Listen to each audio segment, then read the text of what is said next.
Поради обилните врнежи и презаситеноста на почвата со влага, деновиве се појавија 3 свлечишта на потегот меѓу битолските села Кукуречани и Драгарино. Третото направи големи оштетувања на главниот доводен канал на хидросистемот Стрежево на цело Драгарино, преку кој со технолошка вода се снабдуваат индустриските капацитети и земјоделските површини. Ударот на свлечиштето го оштети цевководот, кој со технолошка вода го снабдува рек Битола, како и мерната станица на главниот канал. Тука излегува оди водата цевковод за владење на кулите на рек Битола. Тие се најоштетени тој дел и самиот канал има пукнатини и објектот во кој што е сместена цела електроника и инструменти за мерење на водостојот во самиот канал.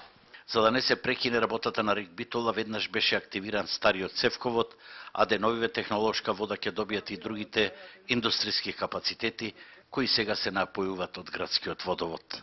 За технолошките потреби на рек Битола испуштаме вода од алтернативен избор, а тоа е зафатната градба во Довлеџик и негде тоа го правиме со некаде околу 300-350 литри во секунда.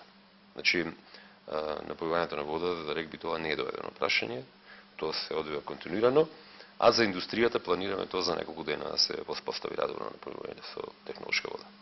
За се стави во функција цевководот на рек Битола кај свлечистето ќе се направи бајпас од времен карактер, а кој ќе возможат временските услови, според стручњаците од Градежниот факултет во Скопје, ќе мора да се отстранат над 5000 метри кубни земја и целосно да се санира оштетениот систем. Поради презаситеност на планинскиот масив, се очекува појава на нови свлечишта.